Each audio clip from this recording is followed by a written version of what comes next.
Hoje eu revirei o baú e encontrei um tema bastante antigo que as pessoas discutiram muito há pouco tempo atrás, mas hoje ainda discutem bastante. É proibido mesmo adorar imagens? Imagem mesmo, imagens sagradas, imagens religiosas. É proibido tê-las, adorá-las, venerá-las? Mas antes de você responder, pense se a sua resposta não é uma resposta apaixonada, a favor ou contra uma confissão religiosa. Pense bem se a sua fala não é apenas uma opinião aleatória, sem estar baseada em nada. Mas antes da gente falar sobre isso, é claro que eu preciso falar para você se inscrever no canal e ativar todas as notificações. Você tem ideia de quão difícil é manter um canal como esse, com conteúdo quase que diário, com qualidade, com critério acadêmico, com linguagem acessível, quase todo dia tendo conteúdo por aqui? Pois é bem difícil, ainda mais quando a gente não tem patrocínio, apoio e estruturas por trás da gente, e a gente conta com o seu apoio. Você pode mandar um valeu, que está aqui embaixo na tela do vídeo, pode contribuir com o valor que quiser, pode se tornar membro, mas você se inscrevendo e ativando todas as notificações e assistindo o que a gente produz por aqui, você já estará nos ajudando bastante, viu? Então não deixe de fazer isso, ok? Sobre o uso de imagens. Na verdade, esse é um assunto muito antigo, que foi uma das disputas grandes entre católicos e evangélicos no início desse século, no início dos anos 2000. O cristianismo usa imagens desde a antiguidade, pelo menos boa parte das tradições religiosas ligadas ao cristianismo. Muitas pessoas falam sobre a idolatria e consideram que é idolatria ter uma imagem de algum santo, de alguma santa, ter uma imagem sagrada, uma relíquia sagrada na sua casa de alguma maneira. Idolatria, tecnicamente falando, é quando nós colocamos alguém ou alguma coisa no lugar de Deus, ou seja, quando esse ser ou esse objeto passa a ser central do nosso culto, da nossa adoração, e nós o transformamos num Deus, num ídolo, por isso o cultuamos. A idolatria, ela não tem a ver apenas com imagens de escultura ou coisas parecidas. Você pode não ter nenhuma imagem na sua casa, você pode não ter nenhum objeto físico visível na sua casa e ser um idólatra. Sim, é verdade. Quando você se relaciona com um Deus que não é o Pai de Jesus Cristo, você está cometendo idolatria. Porque qualquer Deus cristão que não é aquele que Jesus revela, esse é um ídolo. E quando você se relaciona com ele, você está sendo um idólatra ou uma idólatra. Como é que eu sei isso? Jesus disse: quem vê a mim, vê ao Pai. Ele é o revelador do Pai. Quando você acha que Deus é alguém que não está presente em Jesus, você está fazendo idolatria.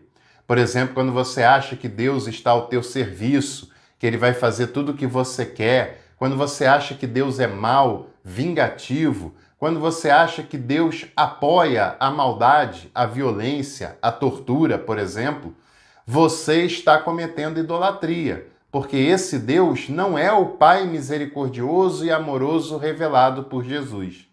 Quando você acha que Deus discrimina pessoas, seja pelo motivo que for, quando você acha que Deus tem predileção por pessoas pela confissão religiosa que elas têm, você está adorando um ídolo, porque esse Deus não foi aquele que Jesus revelou. Pois é, a idolatria nem precisa de algo visível para acontecer.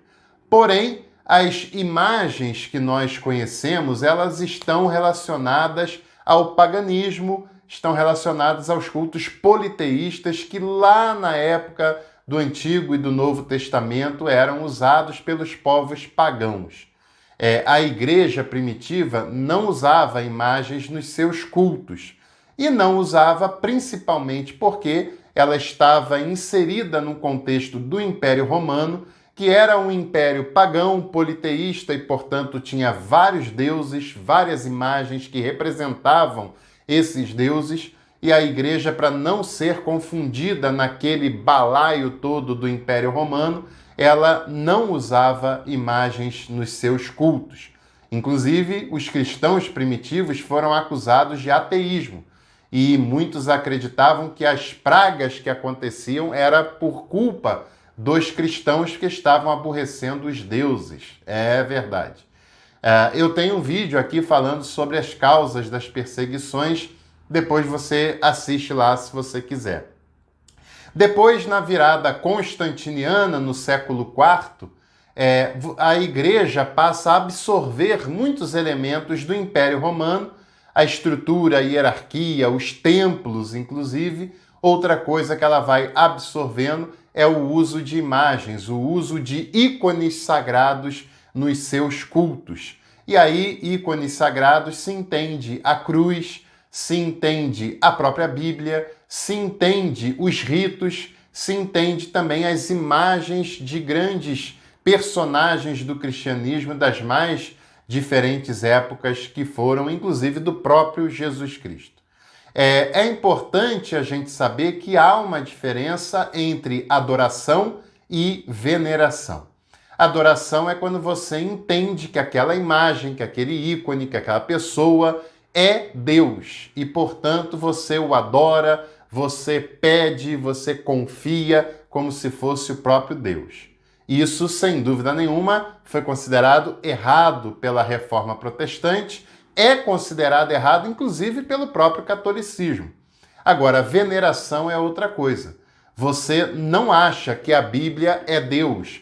Você não acha que a imagem é Deus. Você não acha que uma pessoa, que um ícone é divino. Mas você tem a ciência de que aquele ícone remete você a uma lembrança importante para a sua fé. Seja de um grande nome do passado, seja do livro sagrado, seja da cruz sagrada, que é símbolo do cristianismo, seja do que for. Mas você tem consciência de que aquele ícone, por mais importância que tenha no aspecto litúrgico e histórico, é uma inspiração para a sua fé, mas não é e nem pode ser confundida com o próprio Deus, porque é um objeto, não é divino. A Reforma Protestante, ela combateu a adoração a imagens, a ícones sagrados, sim. Ela tinha Deus como centro do seu culto. Mas você sabia que na Reforma, nas suas diversas tradições, não tem nenhum documento que proíba explicitamente a veneração dos ícones sagrados? Pois é, nem tem, e ainda lhe digo mais. Muitas igrejas da Reforma usam ícones sagrados. As igrejas luteranas, a igreja anglicana, tem vitrais com imagens religiosas, tem a cruz, tem, às vezes, algumas até imagens de personagens sagrados. Outras tradições que não estão diretamente ligadas à Reforma, mas indiretamente, também fazem uso de ícones sagrados. Não haveria problema, por exemplo, uma igreja metodista ter um busto de John Wesley, uma igreja pentecostal ter um busto de Frida Wingren, de Gunnar Wingren, por exemplo. O problema seria, claro, se as pessoas começassem a achar que esse ícone é o próprio Deus e começassem a lhe pedir coisas e a fazer cultos em torno dessas imagens. No pentecostalismo não há uso da maioria desses ícones sagrados. Isso porque também o pentecostalismo está muito ligado à tradição puritana, que era uma tradição iconoclasta, ou seja, uma tradição que perseguia e abolia o uso de qualquer ícone sagrado nos seus cultos religiosos. Também é importante você saber que o movimento evangélico aqui no Brasil é um movimento de fortes raízes anticatólicas.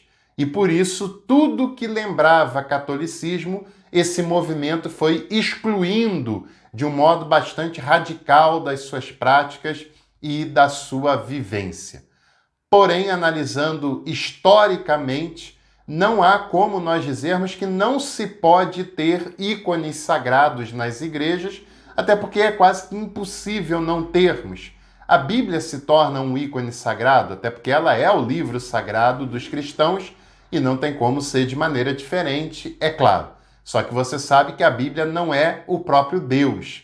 É um livro sagrado que mostra a experiência que o povo de Israel e da igreja teve com esse Deus, e é claro que ali está a fonte da leitura que vai alimentar e nortear a nossa fé e até a nossa produção teológica, com certeza.